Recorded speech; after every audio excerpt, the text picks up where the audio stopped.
Who doesn't love a good card game? They're a great way to spend hours with friends without having to rely on computers, TVs, or game consoles. And I'm not just talking about trading card games, which can get expensive, but also traditional playing card games like poker and hearts. These games can get very complex and often require players to delve into the metagame in order to master them. Or if you're bad like me, you just never bluff and hold your cards out too far so that the people next to you can see. I'll win someday. Luckily, if you're not good at card games, there are also simpler ones. The simplest card game I can think of is called War. War is played by splitting a deck of cards in half and having two players flip the top card to see which is higher. It's so simple that it's not even a game. In order to be considered a game, you need to be able to have the players affect the outcome of it. Dice rolling and shuffling don't really count because those are random elements and not player inputs.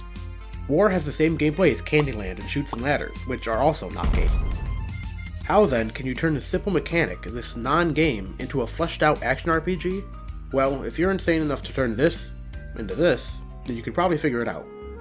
Kingdom Hearts Chain of Memories is a Game Boy Advance game that takes the bare-bones game of War, layers several elements of trading card games and RPGs on top of it, and mixes it up with a bunch of classic Disney films and characters. And what we're left with is, wait a minute, this is a review of the PS2, and this is a GBA game. We need something more appropriate. Thankfully, it received a full 3D remake titled Kingdom Hearts Re: Chain of Memories. Let's just get the story out of the way because the story blends well with the gameplay. We all know about the Kingdom Hearts games being convoluted messes, but this game is actually pretty easy to follow. Chain of Memories takes place immediately after Kingdom Hearts 1 and directly before 358 divided by 2 days. Sora and company get lured into a castle where evildoers and Dark Rose manipulate their memories to try to steal the Keyblade. If you played KH2 and half of the intro made no sense and you had no idea why Sora was trapped inside an egg during the world's longest tutorial, it's because all those things happen in this game. And these events don't actually matter in the long run. The story is more important to the game mechanics than it is to the entire franchise. Chain of Memories blends gameplay and plot by having the levels be constructed from Sora's fractured memory. What I mean is that after every battle you get a piece of Sora's memory in the form of a card. These cards create new rooms in the dungeon for you to run around in, and these rooms vary greatly depending on the type of card you use to build them. Some rooms have few enemies, or have ones that are asleep. Others have shops or treasures where you can obtain new cards. If you have enough cards, you can build a dungeon entirely out of save crystals. This is an excellent example of a game's difficulty being controlled by the player, and it makes sense. Maybe Sora remembered some worlds being easier than others. I mean, you certainly did when you played Kingdom Hearts. So like I said earlier, this is an action RPG based on the core gameplay of War. Each fight features a set amount of Heartless in small arenas instead of the open areas that flow into combat that we see in the other games. Every attack, spell, and item is its own card with a type and number. The type shows what spell or item you're using, and the different keyblades shown on the attack cards have different stats for strength and recovery. The numbers on the cards are where War comes into play. Only one action can take place at a time, but every action can be interrupted by one of a higher number. The numbers range from 0 to 9, with 0 being a special number which can interrupt or be interrupted by any other number. When an action is interrupted, the character that performed the action also gets stunned, so carelessly mashing that attack button will be your downfall. You can also combine cards in groups of 3 to chain together attacks or activate special abilities called sleights. Sleights are determined by the order, type, and combined value of the cards used. These abilities can be earned by leveling up, by opening treasures, or by advancing the story. Sleights are incredibly useful and in some cases break the game. Being able to increase the value of your cards and unleash new attacks not only enhances the simplistic game of War, but also boosts the action component of this RPG. When you combine cards, you also lose whatever card you added first for the remainder of the battle, so there is a heavy cost to relying on sleights. Bosses will also use sleights against you, so why shouldn't you just use all 9s in your deck? I mean, they'll rarely be interrupted and deal a lot of damage. Well, you see, this is also a deck building game. When you level up, you can choose to earn more HP, a sleight, or points to expand the size of your deck.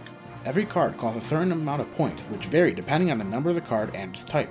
Higher number cards will cost sometimes 2 or 3 times as much as the weaker cards, so you can't just make a deck of all 9s because you'll only have a deck of about 6 cards, which puts you at a great disadvantage in combat. So you have to use lower valued cards, but with smart timing and the use of sleights, you can overcome this weakness. There are these things called premium cards, and they're simply cards that cost less. However, even though they give you more space in your deck, premium cards can only be used once per battle. Typically you rely on attack cards the most, but the other type of cards are very useful. All of the spells from Kingdom Hearts make a return and if used in a sleight are very powerful. Cloud Strife actually joins the summons from the original, and they can also have their abilities altered through the use of sleights. Items don't actually heal you in this game. Potions instantly reload all of your attack cards, and ethers do the same to your magic cards, and items can only be used once per battle. They're very useful if you just want to spam sleights and not want to run out of cards. A special class of single-use cards does exist called enemy cards. These take up a lot of deck space and can only be used once in a battle, but provide excellent support by doing things like making your cards unbreakable. They're very similar to side decks in other trading card games, except you can use enemy cards at any time. So you can make yourself a really risky aggro deck where you just pile on attack cards, or you can build decks around pulling off specific sleights and combos. This is great because it's what people do in real trading card games. Competitive players don't just go, "This card is good," and put it in their deck. I do, but I'm also bad at making decks. A good deck is built around a powerful strategy and adaptability. Chain of Memories definitely nails this aspect of trading card games. When I find a fight too difficult, it's usually because my deck is bad. Introducing this deck building system fundamentally transforms the basic concept of war into an addictive strategic card game with the excitement of an action game. It's brilliant. The only real problem with combat and these deck building mechanics is that if you make a Sonic Rave deck like I did, then the game literally becomes push triangle to win. Look at this excellent strategy I employed against Riku.